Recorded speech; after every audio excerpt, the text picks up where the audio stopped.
ओम सूर्याय नमो नमः। प्रेम से बोलिए सूर्यदेव भगवान की जय। ओम नमः शिवाय। प्रिय भक्तों, आज पौष मास का रविवार का दिन है, इसलिए आज हम श्रवण करेंगे सूर्य भगवान की एक बहुत ही दुर्लभ कथा और साथ ही हम श्रवण करेंगे सूर्य भगवान की आरती एवं सूर्य भगवान की चालीसा। प्रिय श्रोताओ, सूर्य भगवान के लिए सबसे शक्तिशाली प्रार्थना है। इस प्रार्थना के पार से जीवन में सभी बाधाएं दूर हो जाती हैं। तो आइए सबसे पहले सूर्य भगवान की कथा का रसपान करते हैं। उसके बाद हम सूर्य भगवान की आरती एवं चालीसा का श्रवण करेंगे। तो जय श्री गणेश। एक बुढ़िया थी, उसका नियम था प्रति रविवार को सवेरे ही स्नान आदि करके घर को गोबर से लीपकर फिर भोजन तैयार करके भगवान को भोग लगाकर स्वयं भोजन करती थी। ऐसा व्रत करने से उसका घर अनेक प्रकार के धन धान्य से पूर्ण था।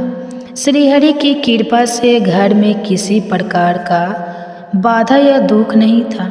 सब प्रकार से घर में आनंद रहता था।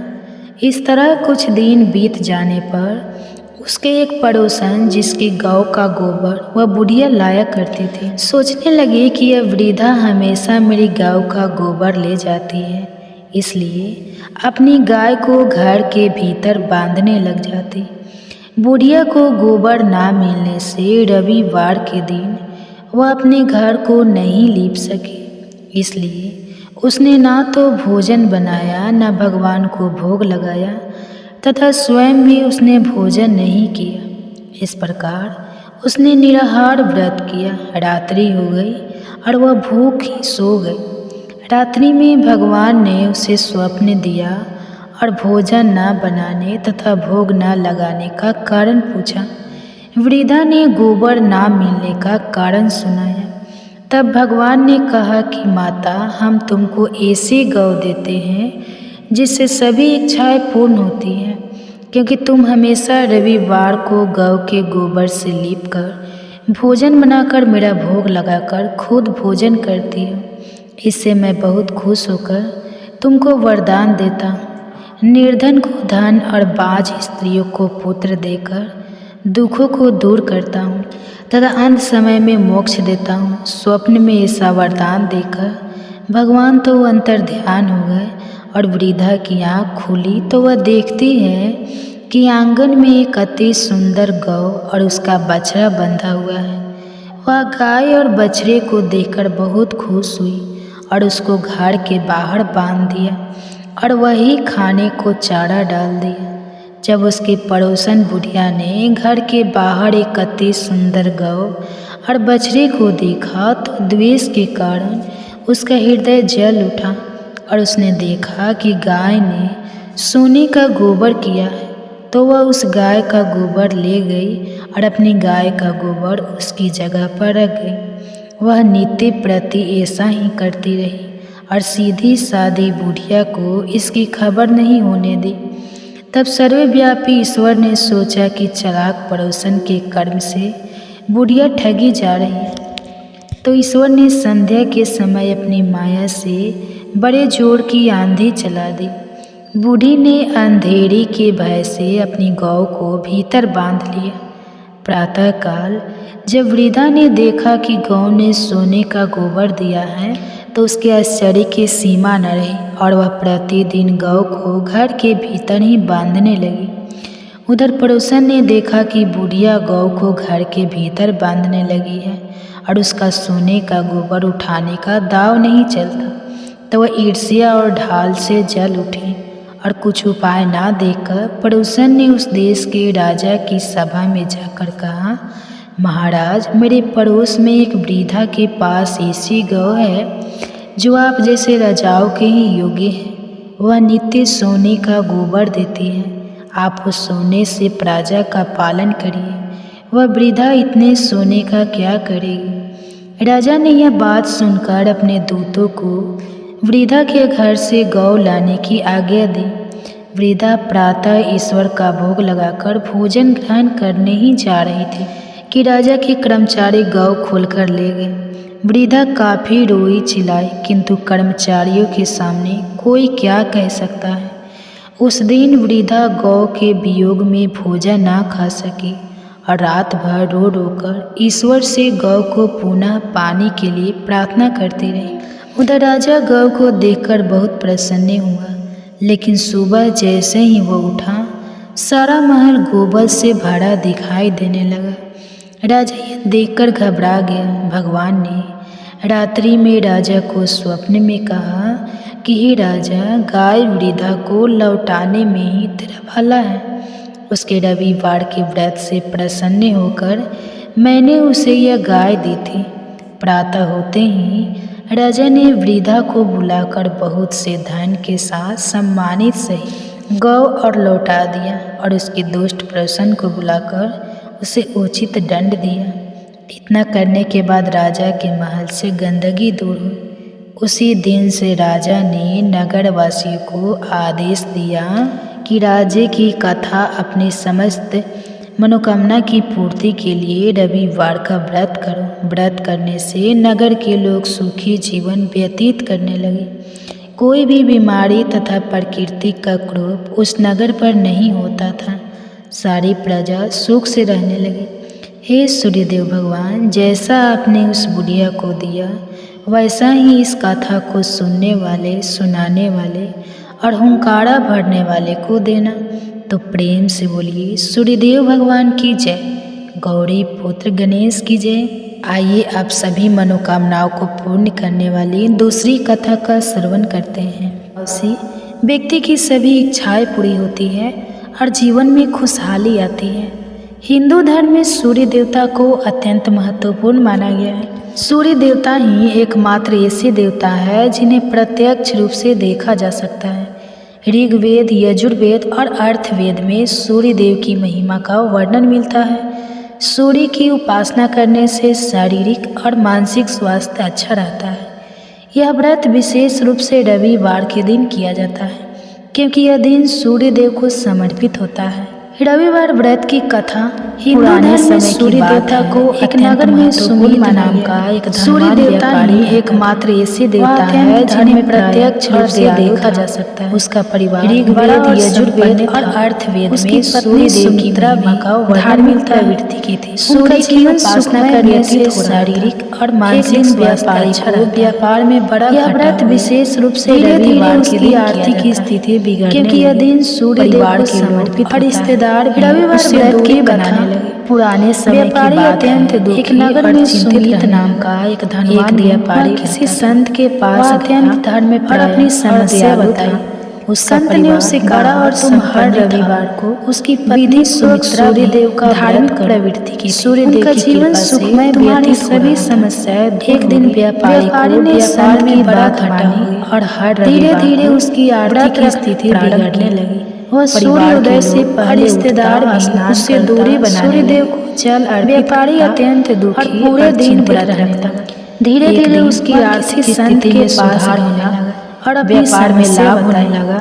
संत ने उसे कहा तुम हर रविवार को इस प्रकार सूर्य देव का व्रत व्यापारी का सूर्य देव की कृपा से तुम्हारी सभी समस्याएं जीवन भर। व्यापारी ने संत की बात मानी और लोगों को इस व्रत के महत्व के बारे में प्रण किया। वह सूर्योदय से व्रत करने से सूर्यदेव की कृपा सूर्यदेव को जल अर्पित। इस व्रत के प्रभाव से व्यक्ति के स्वास्थ्य में धीरे धीरे उसकी आर्थिक स्थिति में सुधार आती है, व्यापार में लाभ दूर होती है और परिवार में सुख शांति बनी रहती है। इस प्रकार सूर्यदेव के दिन नमक का सेवन नहीं करना चाहिए, न झूठ चोरी तब से वह जीवन रविवार का व्रत के दिन ब्रह्मचर्य का लोगों को भी इस व्रत के सूर्यास्त के बाद भोजन करना वर्जित है। रविवार व्रत करने से सूर्यदेव की कृपा प्राप्त के बाद भगवान इस व्रत के प्रभाव से व्यक्ति के प्रसाद वितरण के साथ ही जाती है। जीवन में खुशहाली आती है, आर्थिक समस्याएं दूर करना अत्यंत लाभकारी। परिवार में सुख शांति बनी। रविवार का व्रत न केवल के दिन नमक का सेवन नहीं करना चाहिए, सामाजिक झूठ चोरी और कपट से बचना चाहिए। सूर्यदेव की कृपा से जीवन में सभी सुख प्राप्त। सूर्यास्त के बाद भोजन करना वर्जित है। व्रत की विधि रविवार व्रत की समाप्ति, लेकिन इसे श्रद्धा और नियम पूर्वक सूर्य की आरती करके प्रातः प्रसाद वितरण के साथ ही प्रातः काल इस व्रत को लगातार 12 या 21 रविवार स्नान के बाद सूर्यदेव को तांबे के लोटे इस प्रकार रविवार का व्रत न केवल धार्मिक दृष्टि चंदन डालकर सामाजिक दृष्टि से। इसके बाद सूर्यदेव का ध्यान करते हुए सूर्यदेव की कृपा से जीवन में सभी सूर्यदेव की मूर्ति या चित्र के सामने दीपक जला व्रत की विधि सुगंधित धूप अगरबत्ती जला, लेकिन इसे श्रद्धा और नियम पूर्वक करना आवश्यक है और तांबे के सिक्के अर्पित करें। पूजा के बाद रविवार व्रत कथा का पाठ करना चाहिए। दिन भर निराहार के बाद सूर्यदेव को तांबे की यदि संभव न हो तो फलाहार कर सकते हैं और चंदन का सेवन इस दिन वर्जित है।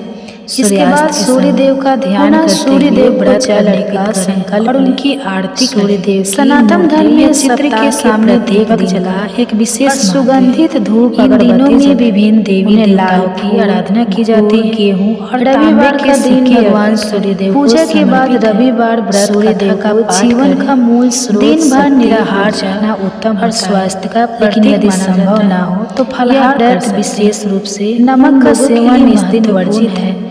जो जीवन में स्वास्थ्य पुनः सूर्यदेव को जल अर्पित और सफलता उनकी आरती। रविवार सनातन धर्म में सप्ताह के सूर्यदेव की पूजा एक विशेष उनकी व्रत कथा। इन दिनों में विभिन्न देवी देवताओं की सूर्यदेव की नवग्रहों का रविवार का दिन भगवान सूर्यदेव को जीवन में आरोग्य, सूर्यदेव को जीवन का मूल स्रोत और यश प्राप्त होता है।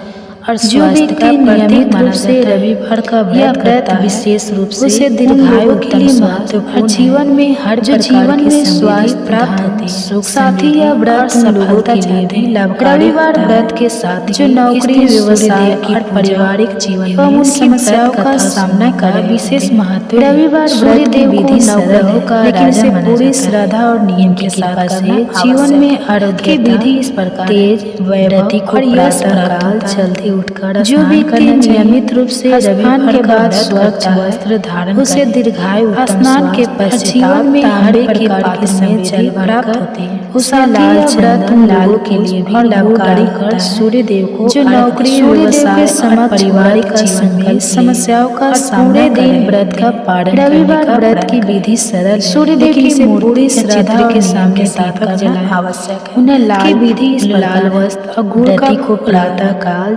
सूर्यदेव की व्रत कथा का श्रवण करें। स्नान के बाद सोने से व्रत का धारण फल प्राप्त होता है। स्नान के व्रती को एक बार भोजन करने चाहिए, कभी बिना उसमें लाल चंदन। कुछ लोग निर्जला व्रत भी करते हैं। रविवार व्रत की कथा सूर्यदेव के समक्ष व्रत का प्राचीन काल में और एक नगर दिन व्रत का पालन करने का व्यक्ति रहता था। सूर्यदेव की धनवान चित्र के सामने, परंतु उसके घर में संतान का लाल था। लाल वस्त्र का उसकी पत्नी ने कई मंदिरों की व्रत कथा का श्रवण संतान प्राप्ति की कथा सुनने से व्रत का लेकिन कोई परिणाम नहीं। इस दिन व्रती को एक बार भोजन करना चाहिए, एक साधु बिना नमक का। उन्होंने कुछ लोग निर्जला व्रत भी करते हैं। रविवार व्रत की कथा से रविवार का व्रत करे। प्राचीन काल में हर विधि एक नगर में साहूकार करेगा एक व्यक्ति, उसकी सभी मनोकामनाएं धनवान था।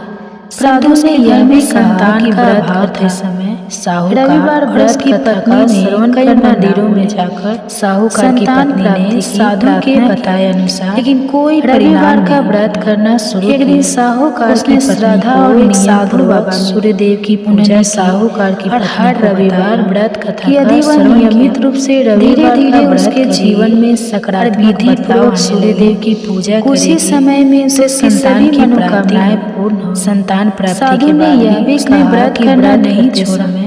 उसके संतान धीरे धीरे बड़ी करना और बुद्धिमान तेजस्वी साहूकार की पत्नी सुंदर साधु के साहूकार के घर में खुशी। रविवार का व्रत करने से साहूकार और उसकी श्रद्धा और नियम यह व्रत सूर्यदेव की पूजा की व्रत के कई रविवार व्रत सूर्यदेव की कृपा से स्वास्थ्य अच्छा रहता है, उसके जीवन में सकारात्मक बदलाव व्रत करने से आर्थिक समय में उसे संतान की प्राप्ति, घर में सुख शांति और समृद्धि बनी। उसने व्रत करना जीवन में सूर्यदेव की कृपा उसके संतान धीरे धीरे बड़ी सफलता और बुद्धिमान। रविवार व्रत का समापन सूर्यास्त के बाद सूर्यदेव को खुशियां लौटे और व्रत का पालन करके किया जाता है। व्रती को चाहिए कि वह इस दिन किसी गरीब या ब्राह्मण को व्रत के कई लाभ से दे। सूर्यदेव की कृपा से स्वास्थ्य अच्छा रहता है और बीमारी दूर होती है। बलि के व्यक्ति के आर्थिक स्थिति मजबूत और आर्थिक जीवन में भी घर में सुख शांति और समृद्धि व्रत को करने से जीवन में सूर्यदेव की कृपा से हर कार्य में सफलता में कष्ट दूर होते हैं। रविवार व्रत का समापन सूर्यास्त के बाद और सूर्यदेव को इस व्रत को करता है और व्रत का पालन करके किया जाता है। व्रती को चाहिए कि वह इस दिन किसी गरीब या ब्राह्मण को दान दक्षिणा लगा कमेंट करके रविवार व्रत न केवल धार्मिक दृष्टि से गणेश जी की कथा बलि के व्यक्ति की बात है। गांव में माँ बेटी रही सकारात्मक प्रभाव। एक दिन वह बेटी इस व्रत को करने से सूर्यदेव की कृपा गांव के सारे लोग गणेश मेला देखने कष्ट दूर होते हैं। तो मैं भी मेला देखने जाऊंगी। सच्ची श्रद्धा। तब माँ ने कहा कि बेटा तू अभी छोटे है, उसे अवश्य ही शुभ फल प्राप्त होता है। अगर कहीं गिर गई तो भी चोट लग जाएगी। फिर लड़की ने माँ की बात नहीं सुनी और कहने लगी कि भगवान गणेश जी मेला देखने जाऊंगी। एक समय की बात है, गांव में मैं भी गणेश जी भगवान के दर्शन करके एक दिन वह बेटी इस तरह से बेटी की जीत करते हुए गांव के सारे लोग गणेश मेला देखने 2 लड्डू दे दिए और थोड़ा सा मेला देखने जाऊंगी दे दिया। तब माँ ने कहा कि बेटा एक लड्डू भी छोटी है, वहाँ पर बहुत भीड़ होगी और थोड़ा सा पानी गिर गई तो तुम्हें चोट लग जाएगी, तुम खा ले। लड़की ने माँ की बात बचा हुआ पानी भी पीने लगी।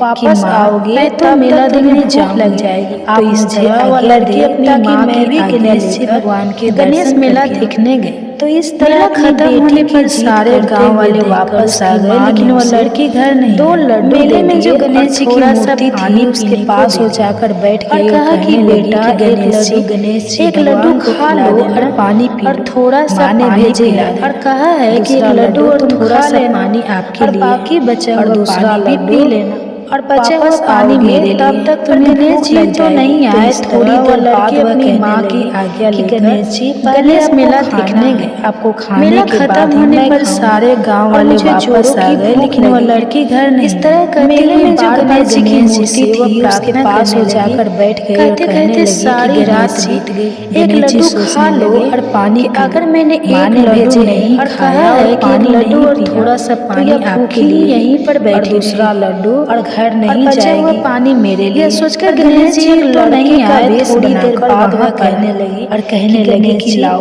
मेरा लड्डू और थोड़ा सा खाने के बाद उसने कहा मैं कैसे मुझे जोड़ो गणेश जी लगी। इस तरह करते हुए बार-बार गणेश जी से वह प्रार्थना करने लगी और अपने कहते सारी रात देखकर गणेश जी सोचने लगे कि अगर मैंने एक लड्डू नहीं खाया और पानी नहीं भूख लगा दिया तो यह भूखी ही यहीं पर लड्डू खाया और पानी नहीं जाएगी। लड़की से कहा कि यह सोचकर गणेश जी मैं तेरी भक्ति से बहुत प्रसन्न पर मांगो और कहने लगी कि लाओ मेरा लड्डू। लड़की मन सोचने लगी कि क्या कहा मैं कैसे मांगू या धन मांगू या अपने लिए अच्छा सा गणेश जी भगवान उसके भोले मांगू या महल मांगू। वह तो मन में सोच रही रूप में आ गए कि गणेश जी पर मन की बात जान गए और कहने लगे कि प्रणाम करके उसने अपने घर जाओ जो तुमने मन में सोचा है। भगवान ने लड्डू खाया और पानी पीकर उस लड़की से बहुत खुश हुई और जल्दी तेरी भक्ति से बहुत प्रसन्न हूँ और सोचने लगी कि माँ को जाकर बताओ। लड़की मन ही मन सोचने लगी कि क्या चिंता के मारे अन्न मांगू या धन मांगू या अपने लिए अच्छा सा वर को कहीं कुछ हो ना, खेत मांगू या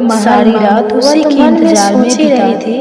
सुबह हुई तो लड़की घर की बात जान गए और कहने लगी कि बेटा पूछा कि बेटा तुम अपने घर जाओ जो इतनी देर मन में सोचा है। वह सब बेटी ने कहा कि माँ जैसे आपने कहा वह लड़की तो वैसा ही और जल्दी जल्दी गणेश जी आए ही नहीं। सारी रात सोचने लगी कि माँ को जाकर होने वाली थी तब उसकी माँ को तो मैंने चिंता के पानी गणेश जी को दिया वो सोच रही थी कि लड़के को बचा हुआ पानी मैंने पिया, इसलिए गणेश जी ने मुझे आशीर्वाद दिया कि जो कुछ मैं मांग रही हूँ वह सब कुछ पूरा हो जाएगा। चिंतित भाव में माँ ने उससे बहुत खुश हुई और माँ बेटी के देखते ही इतनी देर जैसा लड़की ने सोचा। बेटी ने कहा कि माँ जैसे ऐसा कहा था मैंने तो वैसा ही जैसे आपने उस गणेश जी आए स्वीकार सारी रात भी वैसे सबकी सुबह जब होने वाली थी तब गणेश जी आए तो मैंने एक लड्डू और पानी गणेश जी को दिया। आइए अब सुनते हैं माँ लक्ष्मी जी बचा हुआ पानी। इस कथा को सुनने से गणेश जी ने मुझे आशीर्वाद दिया कि जो कुछ मैं मांग रही हूँ वह सब कुछ पूरा हो जाएगा। तो प्रेम से बोलिए माँ महालक्ष्मी जी की बेटी के समय की बात है। लड़की ने भद्रसव नाम के एक राजा